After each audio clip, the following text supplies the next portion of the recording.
Hello friends, welcome back to my channel. আশা করি সবাই ভালো আছো, আমিও খুব ভালো আছি। আচ্ছা, টনদীপের ভিডিও দেখেছো নিশ্চয়ই? অবশ্য করেই দেখবে না কেন, আমিও দেখেছি, কারণ দেখতে হয়। বিশেষ করে ও কি বলছে এটা শোনার জন্য ওর ভিডিওতে ঢুকি। অবশ্য করে ওর ডেইলি লাইফ যেগুলো দেখালো, বাড়ি ঘর, রান্না বান্না, সে তো দেখলাম। সেটা নিয়ে কথা নয়, ওর যে কথা সেটা হচ্ছে ওর যেটা বক্তব্য সেটা হচ্ছে খুব গরম পড়েছে, ভীষণ গরম, এবং গরম পড়ে চারিদিকে সমস্ত কিছু দাও দাও করে জ্বলছে। আর দাও দাও করে জ্বলছে মানে আগুন লেগে গেছে। আগুন লাগলে কি হবে? পুড়ে যাবে। পুড়ে গেলে আমরা কি পাবো? দূর থেকে পোড়া গন্ধ পাবো। সেই পোড়া গন্ধ আমরা পাচ্ছি কি না সেটাই ও জানতে চেয়েছে। পোড়া গন্ধ কি পাচ্ছ? কেন পাবো না ভাই? তাপ তো চতুর্দিকে। আজকে তো 43 ডিগ্রি ছিল। তাহলে এই গরমে আমরা নিজেরাই পুড়ছি, আদার্স কি পুড়ছে জানি না। কাজেই পোড়া গন্ধ আমাদের নাকে আসবে না তোমার নাকে যাবে এমন তো নয় যে আমরাই শুধু পাবো, তুমি পাবে না তা নাও। পোড়া গন্ধ তুমিও পাচ্ছ, আমরাও পাচ্ছি, সবাই পাচ্ছে। হ্যাঁ, কাজেই কী পড়ছে সেটা কিন্তু পরিষ্কার করে তুমি দাওনি। চারিদিকে গরম, এটা বুঝতে পেরেছি। সেই গরম খবর তো তোমার জন্যই ছড়িয়েছে। তোমার এত বড় মানে ক্যালমা, সেটা তো আমরা বুঝতে পারিনি যে তুমিও পরকীয়ায় এত ইন্টারেস্টেড। ওই আমাদের আগে বোঝাওনি তো যে পরকীয়াটা তুমিও ভালোবাসো, কারণ তুমিও তো ম্যারিড, তুমিও তো এখনও ডিভোর্স করনি। তার মানে আনম্যারিড নও, ডিভোর্সিও নাও, শুধু সেপারেশনে আছো। তাহলে তুমি কি করে পরকীয়া করতে পারো? আমার অনেক দিন আগে, অনেক দিন মানে এই কয়েক সপ্তাহ আগে, একজন, দেখো আমাদের ভিউয়ার্সরা কিন্তু অনেক রকম প্রশ্ন করে যায় আমাদের কমেন্টস বক্সে, কারণ আমাদের সব কথা সবসময় মাথায় আসে না, কারণ এরা অনেক রকম প্রশ্ন করে আমাদের হেল্প করে। যেমন এই যে তোমরা গত বছরও দেখেছি এসি ছাড়া শোওনি, মানে তুমি, তোমার বউ, বাচ্চা, তোমার মা সহ ওই একটি ঘরে শুয়েছো, এসি এসি রুমে, ঠিক আছে? আজকে যখন তোমার নতুন ঘর হয়েছে, দোতলার ঘরে তুমি শুতে আসো, তোমার মা এবং তোমার ছেলে এসি রুমে শোয়। আর বাবার তো গরমেও বলেছো গরম লাগে না, পাখাও লাগে না, তো এসি তো দূরের কথা, সে তো বাড়িতেই থাকে না, সে তো নির্বাসনে থাকে। যাই হোক, তোমার কথা বলতে এসেছি, তোমার কথা বলি। তা তুমি কি বললে? তুমি ওই ঘরে মাঝে মধ্যে বোধহয় দেখাও, ম্যাক্সিমাম টাইমই তুমি নতুন ঘরে, অর্থাৎ দোতলায় উপরের ঘরে থাকো, কারণ একতলার ঘর তো এখন মনে হয় না কাজ এগোচ্ছে, কারণ একটু বোধহয় কিছু ভাটা পড়েছে, তার জন্য কাজটা স্থগিত আছে। যদিও খাটের তুমি অর্ডার দিয়েছো, দেখিয়েছো, কাজে কাজ আধা আধি হয়ে পড়ে আছে, মানে যে স্পিডে ওপরের ঘরটা আর ওপরের বারান্দাগুলো হচ্ছিল সেই স্পিডে এখন হচ্ছে না। তাহলে বোঝা যাচ্ছে তুমিও কিছু জিনিসে ব্যস্ত রয়েছো। যাই হোক, ছাদ নিয়েই ব্যস্ত রয়েছো, ওপরটা কমপ্লিট করতেই ব্যস্ত রয়েছো, নিচটা এখন বোধহয় সম্ভবত পয়সা বেশি লাগবে তাই জন্য স্থগিত রেখেছো। সেটা কথা না, কথাটা হচ্ছে তুমি এসি রুম বাদ দিয়ে মাঝে মাঝে শো, তোমার কথা অনুযায়ী বলছি, তা ওপরের ঘরে এসে শুচ্ছ, নতুন ঘরে, কারণ তুমি বলেছো যে নতুন ঘরে ফাঁকা রাখা তো যাবে না, সেই ঘরে শুতে হবে। আচ্ছা, তা তোমাদের পুরনো ঘরেও তো একটা ঘর মনে হয় ফাঁকা থাকে, তো সেই ঘরে তো কেউ শোয় না, তো সেই ঘরটা ফাঁকা থাকে কেন? আচ্ছা, এর আগে যখন তোমরা সবাই মিলে মা সহ এক ঘরে শুতে, তখনও কিন্তু ওই ঘরটা ফাঁকা থাকতো, তাহলেও সেই ঘরে শুতে না, কারণ ওই ঘরে এসি ছিল না তখন বলতে। আর এখনও কিন্তু ওপরের ঘরে এসি নেই, কারণ তোমার ভিউয়ার্সরা এখন দিতে চাইলেও তুমি বোধহয় এসি লাগাবে না, সেই জন্য লাগাচ্ছ না, বা ভিক্ষার পয়সা এখনও তুমি খরচ করতে চাইছো না, কিছু কারণে বোধহয় রেখে দিচ্ছ, কেস কামারির জন্য পয়সা করি লাগছে, সেই জন্য তুমি সেইভাবে এসি লাগাচ্ছ না। সেটা ছেড়ে দাও, ওসব গল্প ছেড়ে দাও। দেখা যাচ্ছে তুমি ওপরে থাকছো, রাতে ওপরেই শুচ্ছো। তা আমারই এক ভিউয়ার্স এসে বলেছিল, দিদি এই যে টনদীপ ওপরে আলাদা শুচ্ছে, কে বলতে পারে ও মোবাইলে বসে বসে কারোর সাথে চ্যাট করে না? মানে বাস, আমি ভাবলাম সত্যিই তো, চ্যাট তো দূরের কথা, চ্যাট তো মানুষ যদি বা ঘরে কেউ থাকে নিশ্চুপে করলেও করতে পারে, ফোনেও তো কথা বলতে পারে, ভিডিও কলিং করতে পারে, ফোন কলিং করতে পারে, চ্যাটিং করতে পারে, আরও অনেক অনেক কিছু করতে পারে। তাহলে তাহলে তুমি ওপরের ঘরে কোনো কারণ ছাড়া তো ওই গরমে বসে থাকো না, বা ঘুমোও না, তাহলে কি করো? কিছু তো করো।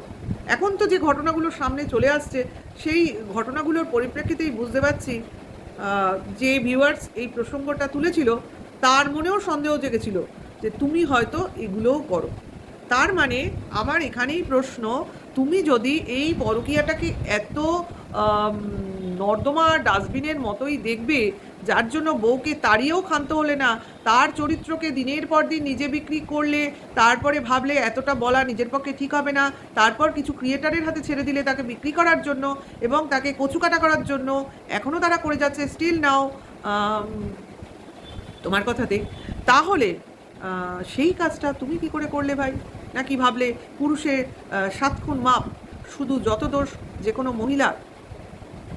এই প্রশ্নের কি উত্তরটা আমরা পাবো কাল স্ট্রিম লাইভে? কেউ তো তুললেও তুলতে পারে। রেডি থেকো, পুরোপুরি একদম আদা জল খেয়ে রেডি থেকো, কারণ এই প্রশ্নগুলোও কিন্তু আসলেও আসতে পারে। তাহলে যে দোষ তুমি নিজে করতে পারছো, সেই দোষ তুমি দোষে অন্যকে কি করে দোষী করো? আজকে আমরা কি তোমার চরিত্র নিয়ে কাটাছেড়া করতে বসছি? শুধু কিন্তু জিনিসটা আলোচনা করছি, না কোনো নোংরা ভাষা, না কোনো নোংরা আলোচনা। সেই আলোচনা কিন্তু পার্ট নিচ্ছে তোমার নিজের দিদি, অর্থাৎ দালাল দিদি, নট নিজের রক্তের সম্পর্কে দিদি। ওই রক্তের সম্পর্কে দিদি বলতেও আমাদের মুখে আটকায়, ওই দিদির ভাই হওয়ার যোগ্যতাও তোমার নাই। যাই হোক, তা তোমার দালাল দিদি তোমার চরিত্র একটু একটু করে পেঁয়াজের খোসার মতো খুলে দিচ্ছে।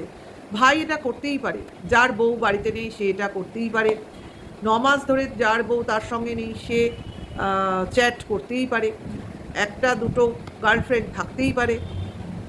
তা আমি বলি, আজ যখন তুমি তোমার লাইফে খুশি রয়েছো, বলো না আমার ক্লিন ইমেজ, আমার পরিষ্কার চরিত্র, আমি তো পরকীয়া করিনি, যে করেছে তার চিন্তা, সে ক্যারেক্টার সার্টিফিকেট নিয়ে আসবে। ছাদের উপর ডায়লগগুলো মনে আছে নিশ্চয়ই?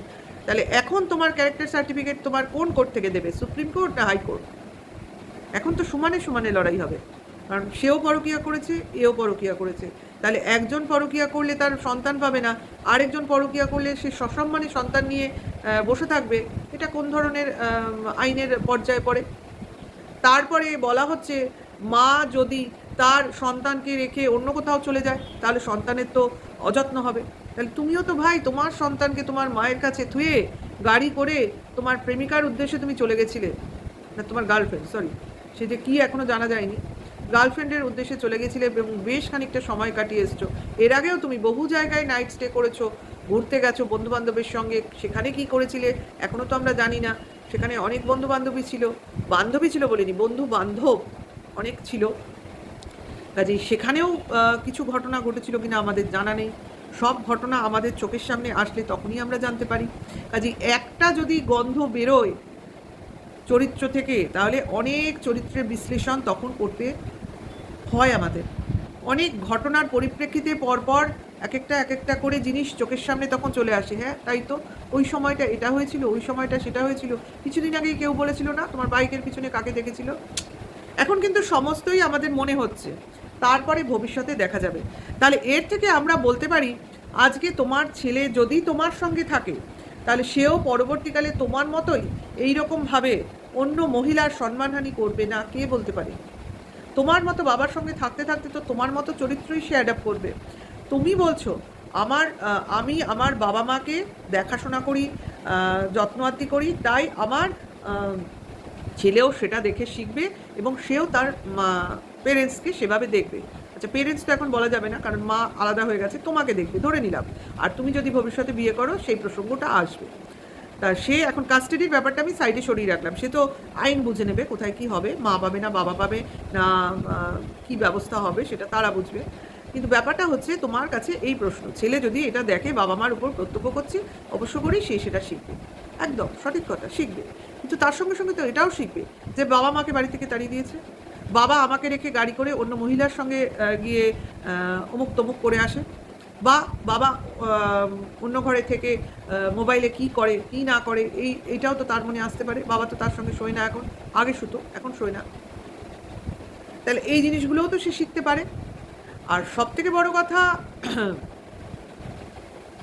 তোমার বাবা মা তোমাকে যেভাবে তৈরি করেছে সেইভাবেই তুমি তোমার সন্তানকে তৈরি করবে। কারণ তোমার বাবা মা তোমাকে না পড়িয়েছে, না যোগ্য তৈরি করেছে, না লেখাপড়া শিখিয়েছে, না একটা চাকরির বাবার উপযুক্ত করে তুলতে পেরেছে।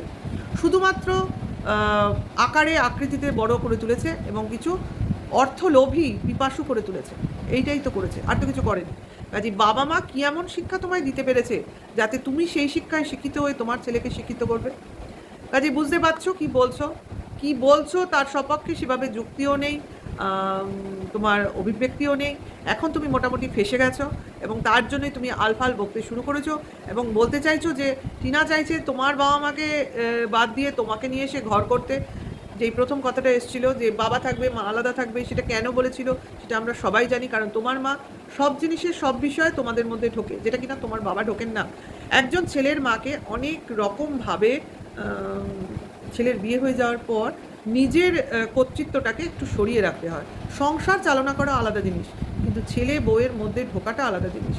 হ্যাঁ, ছেলে অন্য জায়গায় গেছে, বউ রান্নার কাজে সাহায্য করছে, সংসারিক কাজ বোঝাচ্ছে, সেই জিনিসটা আলাদা। কিন্তু ছেলে বউয়ের কথার মধ্যে কথা বলা, তাদের প্রাইভেট স্পেসে ঢোকা, বা তাদের শখ আহ্লাদের মধ্যে নিজে ঢুকে পড়া, এই জিনিসগুলো যদি ছেলের মারা না বুঝতে পারে, সেক্ষেত্রে কিন্তু খুব মুশকিল হয়ে যায়। সেটাই হয়েছে। এবং দেখো, এক হাতে তো আর তালি বাজেনি, সেটা তুমিও জানো, সবাই জানে, আমরাও জানি। কারণ এক হাতে কখনো আওয়াজ হয় না, দুটো হাত লেগেছে তবেই তার আওয়াজ হয়েছে। তবে মেয়েটা অনেক বয়সে ছোট ছিল, তার বিচার বুদ্ধি কম ছিল। তোমার বয়সের সঙ্গে সঙ্গে তোমার বিচার বুদ্ধি দিয়ে, তোমার অভিজ্ঞতা দিয়ে মেয়েটাকে তুমি তোমার মতো করে ঠিক করে নিলেও, নিজের মতো করে সাজিয়ে গুছিয়ে নিলেও, সামনে নিলেও নিতে পারতে, কিন্তু সেটা তুমি করোনি। তার ফল আজকে তোমায় ভোগ করতে হচ্ছে। ভিডিওটা বেশি বড় করছি না, কারণ এই নিয়ে অনেক কথা অনেক ভিডিওতেই তো বলছি, কাজে একই রকম কথা সব ভিডিওয়ে চলে আসছে। কাজেই টনদীপকে দেখে এইটুকু বোঝা যাচ্ছে ও বেশ ফাপড়ে পড়েছে, এবং একটা বলে না, জাতা কলে ইঁদুর আটকে যাওয়ার মতো অবস্থা হয়েছে। কাজেই সেই ইঁদুর আটকাবার জন্য এখন আটকে যাওয়ার পর খুব ছটপটানি করছে। কাজেই দেখো কি হয়, সে আটকে থাকে না তার জাতাকলটা থেকে বেরোতে পারে, নাকি কি হয় দেখবো না, আমরা দেখছি। আমাদের সঙ্গে সঙ্গে আমাদের ভিউয়ার্সরাও দেখবে। আর আমার ভিউয়ার্সরা যদি আমার এই ভিডিওটাকে ভালো লাগে, লাইক, কমেন্টস আর শেয়ার অবশ্য করেই করো। আর আমাকে ভালোবেসে আমার সঙ্গে থেকো, ওকে? আর অবশ্য করেই তোমাদের মূল্যবান কমেন্টসগুলো করো। আর এখনকার জন্য টাটা, বাই।